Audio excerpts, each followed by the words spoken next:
तर मित्रांनो नमस्कार. कमळी या मालिकेच्या आजच्या म्हणजेच 9 जूनच्या एपिसोडमध्ये आपण बघणार आहोत. खूप छान असा ट्विस्ट आज एपिसोडमध्ये दाखवला आहे, त्यामुळे स्किप न करता शेवटपर्यंत नक्की बघा. इकडे मात्र आता कमळी गावाकडे आलेली असते. गावाकडे आल्याच्या नंतर आबा गेले तिला असं समजल्याच नंतर कमळी आतून तुटून जाते. तिचं आबावर खूप प्रेम असतं आणि आबाचं स्वप्न पूर्ण करण्यासाठीच तर मुंबईला कमळी गेली होती. आता त्यानंतर कमळीला माहीत झाल्यावर आबा गेले, मग आबाच्या वाट्याची कामं कोण करणार, तर कमळी स्वतः रानातले कामं करू लागते. काय ते नांगर वगैरे धरत असते. तेवढ्या वेळामध्ये ऋषी मात्र तिथे येतो. ऋषीला बघून कमळीला खूप रडायला येतं. ऋषीला कमळी म्हणू लागते, माझे आबा मला सोडून गेले आहे. मला सांगा ऋषी सर, तुम्हाला माहिती होतं ना की माझे बाबा आधीच गेले आहे, मग तुम्ही मला का नाही सांगितलं? मी गावामध्ये याच्यासाठी आले की माझ्या आबाला सांगाव की मी विद्यापीठातून पहिली आले म्हणून, तर काय बघते तर माझ्या आबाच नाही आहे. मी आतून तुटून गेली ऋषी सर, मला काहीच कळत नाही. त्यानंतर ऋषी म्हणू लागतो, कमळी काळजी घे, रडू नको. कमळीचं अंग पण खूप गरम झालेलं असतं. ऋषी कमळीला एका झाडाखाली घेऊन येतो. म्हणू लागतो, कमळी असा विचार नको करू. आबा कुठे तुला सोडून गेले आहे? आबाचं स्वप्न तुला पूर्ण करायचं आहे. आबा एवढी तर आशा तुझ्याकडे सोडून गेले आहे ना, अजूनही वेळ गेलेला नाही. तू माझ्यासोबत मुंबईला चल, तुझं स्वप्न पूर्ण कर. आबाची इच्छा पूर्ण होऊन जाईल.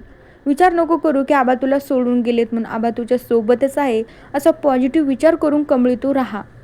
कमळी म्हणू लागते की ऋषी सर, तुम्हाला एक गोष्ट सांगू का? माझ्या आबानं मला वडील, भाऊ, मित्र सगळ्या गोष्टीनं माझ्या आबा मला पुरवायचे. आता माझ्या आबा नाहीत ना, माझ्याकडं काहीच नसल्यासारखं मला वाटते. मी खूप खचून गेले ऋषी सर, मला कळत नाही. आणि मी माझं गाव सोडून ना आता परत मुंबईला कधीच येणार नाही. तुम्ही उगीचच हट्ट करू नका की तू मुंबईलाच चल म्हणून. ऋषी म्हणू लागतो, खरं तर कमळी मी तुझ्यासाठीच गावाकडे आलो आहे. मला तुला मुंबईला घेऊन जायचं आहे. तितक्या वेळात गौरी दुसरीकडे खूप अस्वस्थपणे कमळीची वाट बघत असते. किती वेळ झालाय कमळी शेतात गेली, अजून का नाही आली? अजून जेवण वगैरे केलं नाही म्हणून गौरीला काळजी वाटते. निंगी कमळीला बोलवण्यासाठी शेतात जाते, तर तिला ऋषी दिसतो. म्हणू लागते, काय ऋषी सर तुम्ही इकडे कधी आले? त्यांच्यामध्ये बोलणं होत असतं. कमळीचा एकच हट्ट असतो की ऋषी सर तुम्ही तुमचं ना मुंबईला निघून जा. नयनताराला मॅमला माहिती नाही तुम्ही माझ्याकडे आलात म्हणून. उगाच त्या तुमच्यावर चिडतील, त्याच्यापेक्षा तुम्ही मुंबईला निघून जा. आणि मी जो काही निर्णय घेतला आहे त्याच्यावर मी ठामपणे उभी आहे की मला ना मुंबईला अजिबात यायचं नाही. मी माझ्या गावाकडे राहूनच माझ्या आबाची सगळे कामं मी करणार आहे. दुसरीकडे गौरी पाणी नेण्यासाठी आलेली असते. जेव्हा ती ऋषीला बघते ना, तेव्हा तिला धक्का बसतो. या मुलाचं माझ्या कमळीवर किती प्रेम आहे, तिच्यासाठी मुंबईवरून गावाकडे आला आहे. कमळीला पण काही कळत नाही. कमळीनं जायला हवं ना मुंबईला, तिनं शिक्षण करिअर पूर्ण करायला हवं ना. कमळी पण काही ऐकतच नाही. कमळीचा ना आबांवर खूप जीव आहे. गौरी असं बोलू लागते. त्यानंतर गौरी विहिरीवर असते. ऋषी आणि बंड्या देखील तिथे जातात. तर थोडंफार तरी ऋषीला वळखायला येतं की साधना मावशी इकडे कसं काय. बंड्याच्या लक्षात येतं. बंड्या ऋषीला घेऊन तिकडे जाण्याचा प्रयत्न करतो, पण तितक्या वेळामध्ये ऋषीला रोहितचा कॉल येतो. ऋषी सांगू लागतो की दादा काय झालंय, आईला सांगितलंय का तू की मी इकडं कमळीच्या गावी आलो आहे, आणि असं ट्रिपला वगैरे तू जे काही सांगितलं आहे ना ते तर काय मला पटत नाही. आईला एक दिवस खरं सगळं माहिती होईल. दुसरीकडे आता रोहितचा प्लॅन असतो की नयनताराला ना सगळं काही खरं सांगायचं नाही, खोटंच सांगायचं आणि परत एकदा नयनताराच्या नजरेत त्या ऋषीला पाडायचं, म्हणजे घरातली प्रॉपर्टी सगळा बिझनेस त्या रोहीच्या हातात जाईल, असा त्याचा प्लॅन असतो. दुसरीकडे सरू म्हणू लागते की बंड्या, ऋषी सर जिथून आलेत ना त्यांना तिकडं परत पाठवून दे. नयनतारा मॅमला माहिती नाही की ते इकडे कमळीकडे गावाकडे आले आहेत. त्यांना जर माहीत झालं ना तर ऋषी सरांना खूप रागवतील, खूप बोलतील, त्यांचे कामं पेंडिंग पडले असतील. बंड्या पण म्हणू लागतो, हो सरू काकू तुम्ही म्हणताय ना ते खरं आहे. ऋषी सरांना त्यांच्या मुंबईला पाठवून द्यायलाच हवं. निंगीचं पण तसंच असतं की आता खरंच ऋषी सरांना मुंबईला पाठवून द्यायचं आहे. आता ऋषी कमळीची समजूत काढत असतो. म्हणू लागतो, कमळी जोपर्यंत तू मुंबईला येत नाही ना तोपर्यंत मी तर काही इथून जाणारच नाही. कमळी म्हणू लागते, तुमचा निर्णय आहे, तुम्हाला कुठे राहायचं तर राहा, पण मी काय मुंबईला येणार नाही.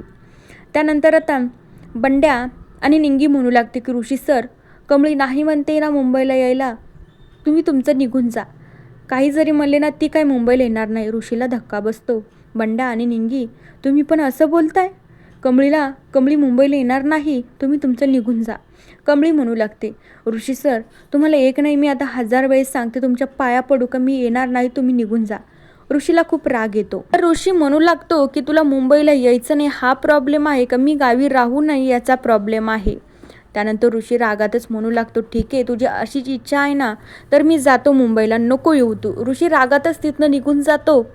बंड्या म्हणू लागतो, मी स्वतः ऋषी सरांना फोन करून बोलवलं आहे आणि आपण मिळून त्यांना काढून दिलं, हे तर काय मला बरं वाटत नाही. ऋषी भावाला मी सॉरी तरी म्हणून येतो. कमळी म्हणू लागते की हो बंड्या, त्यांना व्यवस्थित गाडीत बसून दे, तोपर्यंत माघारी येऊ नकोस. तर बंड्या ऋषीकडे जातो, त्यांना ऑटोत वगैरे बसून देतो, त्यांना मुंबईला जायचं असतं. ऋषीच्या डोक्यात एकच प्रश्न चालू असतो की मी मुंबईला जाऊ की नको जाऊ, मी कमळीला सोडून तर नाही जाऊ शकत. एका साईडला माझा बिझनेस आणि एका साईडला माझी कमळी, दोघी माझ्यासाठी तितकंच इम्पॉर्टंट आहे. त्यानंतर ऋषी असा निर्णय घेतो की मला ना आता मुंबईला जायचंच नाही. जोपर्यंत कमळी मुंबईला येत नाही ना, तोपर्यंत मी पण गावीच राहणार. त्यानंतर आता ऋषी बंड्याला घेऊन परत गावी येण्याचा निर्णय घेतो. परत गावी येतात तर आता कुठे राहायचं, तर बंड्या एका ठिकाणी ऋषीला घेऊन येतो. तिथं गाईचा गोठा वगैरे असतो. त्या काकू म्हणू लागतात, ठीक आहे मी जे सांगेल ना ते काम करायचं, आमचा गडी ना आत्ताच पळून गेला आहे. ऋषी म्हणू लागतो, अरे बंड्या, ही कोणती हॉटेल रे, हा तर गाईचा गोठा दिसतोय. तर तेवढ्या वेळा त्या काकू म्हणतात, पडेल ते काम करायचं, मी सांगेन तसं राहायचं. त्यानंतर ऋषी तिथेच राहायला तयार होतो. काय मग गावाकडच्या व्यक्तीसारखे मस्त कपडे वगैरे घालून ऋषी तयार असतो. तर दुसरीकडे नयनताराला अनिकाचा कॉल येतो. अनिका म्हणू लागते की नयनतारा आंटी, ऋषी कुठे आहे, त्याचा कॉल पण लागत नाही. नयनतारा म्हणू लागते, मला माहिती नाही तो कुठे गेला आहे, काहीतरी अर्जंटली काम सांगून तो बाहेर गेला आहे. तर आता अनिकाला वाटत असतं हा ऋषी अचानक कुठे गायब झाला. नयनताराला तर असं वाटतं ऋषीला ट्रिपला गेला आहे असं त्या रोहितनं नयनताराला सांगितलेलं असतं. मित्रांनो, बघूया आता येणारा एपिसोड पण खूप छान असा रंजक ठरणार आहे. तोपर्यंत आपल्या चॅनलला नक्की सबस्क्राईब करून घ्या.